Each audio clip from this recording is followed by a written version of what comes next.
रहस्यमय हवेली, एक हत्या का पर्दाफाश। नमस्कार दोस्तों, स्वागत है आपका मेरे चैनल पर। आज मैं आपके लिए एक रहस्यमय हत्या की कहानी लेकर आया हूँ, जिसे सुनकर आपके रोंगटे खड़े हो जाएंगे। ये कहानी है एक छोटे से गांव की, जहाँ एक रात कुछ ऐसा हुआ जिसने सबको हिलाकर रख दिया। तो आइए बिना देर किए इस रहस्य की दुनिया में चलते हैं। ये कहानी है एक छोटे से गांव शांतिपुर की, जहां हर कोई एक दूसरे को जानता था। एक रात जब गांव में भयानक तूफान आया हुआ, एक पुरानी हवेली में कुछ अजीब घटित हुआ। हवेली के मालिक विशाल सिंह एक धनी और प्रभावशाली व्यक्ति थे। उस रात हवेली में विशाल सिंह की भयानक चीख सुनाई दी। उनके नौकर रमेश दौड़ते हुए वहां पहुंचे और देखा कि विशाल सिंह का शव फर्श पर पड़ा हुआ है और उनके गले से खून बह रहा है। रमेश ने तुरंत पुलिस को बुलाया। इंस्पेक्टर राजन चौधरी और उनकी टीम मौके पर पहुंचे। सबूत की तलाश करते हुए उन्होंने देखा कि कमरे का दरवाजा अंदर से बंद था और खिड़कियां भी बंद थी। ये एक बंद कमरे का मामला था और कोई स्पष्ट सुराग नहीं था कि हत्यारा कौन हो सकता है। इंस्पेक्टर राजन ने गांव वालों से पूछताछ शुरू की। गांव में हर कोई विशाल सिंह को जानता था और उनकी किसी से दुश्मनी नहीं थी, लेकिन इंस्पेक्टर ने महसूस किया कि इस रहस्य के पीछे कोई गहरी साजिश छुपी हुई है। उन्होंने रमेश से पूछा, क्या तुमने कुछ संदेश देखा या सुना था? रमेश ने कहा, नहीं साहब, बस विशाल बाबू की चीख सुनी थी और जब पहुंचा तो वे मर चुके थे। इंस्पेक्टर ने हवेली के अन्य कर्मचारियों से भी पूछताछ की, लेकिन कोई भी कुछ नहीं बता पाया। फिर उन्होंने विशाल सिंह की पत्नी राधा सिंह से बात की। राधा बहुत डरी हुई थी, लेकिन उन्होंने बताया कि विशाल का किसी से झगड़ा नहीं था। इंस्पेक्टर राजन ने सोचा कि शायद ये एक पारिवारिक मामला हो सकता है। उन्होंने राधा के भाई सुरेश को बुलाया। सुरेश ने कहा, मैं विशाल जी को बहुत पसंद करता था, हमारी कभी कोई अनबन नहीं हुई। लेकिन इंस्पेक्टर राजन को सुरेश की बातें सच्ची नहीं लगी।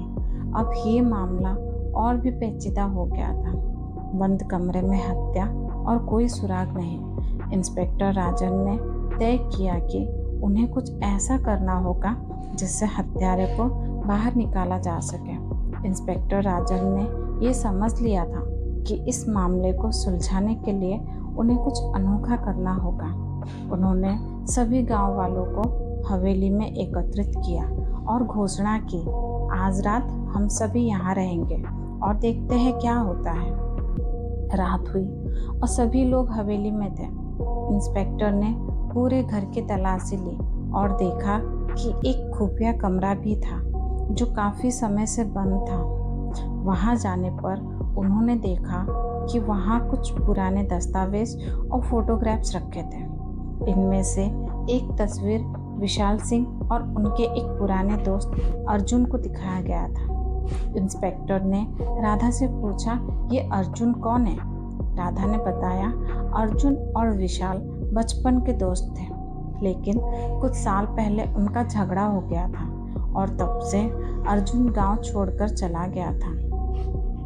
इंस्पेक्टर राजन ने अर्जुन का पता लगाया और उसे हवेली में बुलाया। अर्जुन ने बताया, मैंने विशाल को नहीं मारा। हाँ, हमारा झगड़ा हुआ था, लेकिन मैं उन्हें मारने का सोच भी नहीं सकता। लेकिन इंस्पेक्टर को लगा कि अर्जुन कुछ छुपा रहा है। तभी हवेली के एक कोने से रमेश की चीख सुनाई दी। सभी दौड़ते हुए वहां पहुंचे और देखा कि रमेश जमीन पर गिरा हुआ है। उसकी पीठ पर किसी ने छुरा घोंपा था, लेकिन वो मरा नहीं था। इंस्पेक्टर राजन ने तुरंत डॉक्टर को बुलाया और रमेश को बचा लिया गया। तभी एक तेज हवा का झोंका आया और हवेली की लाइट चली गई। चारों ओर अंधेरा हो गया। इंस्पेक्टर ने अपनी टॉर्च जलाई और देखा कि खुफिया कमरे का दरवाजा खुला हुआ है। वे अंदर गए और देखा कि सुरेश वहां खड़ा था, हाथ में खून से सना हुआ चाकू। इंस्पेक्टर ने सुरेश को पकड़ा और पूछा, तुमने ऐसा क्यों किया? सुरेश ने रोते हुए कहा, मैंने विशाल को नहीं मारा, लेकिन मैंने रमेश पर हमला किया क्योंकि उसने मुझे धमकाया था कि वो सब कुछ बता देगा। इंस्पेक्टर ने सुरेश को गिरफ्तार कर लिया और रमेश से सच्चाई उगलवाई। रमेश ने बताया, वास्तव में विशाल सिंह को अर्जुन ने नहीं मारा। ये सब सुरेश की चाल थी। सुरेश चाहता था कि राधा और विशाल की संपत्ति उसके नाम हो जाए, इसलिए उसने अर्जुन को फंसाने की कोशिश की। इंस्पेक्टर राजन ने सुरेश को गिरफ्तार कर लिया और अर्जुन को निर्दोष साबित किया।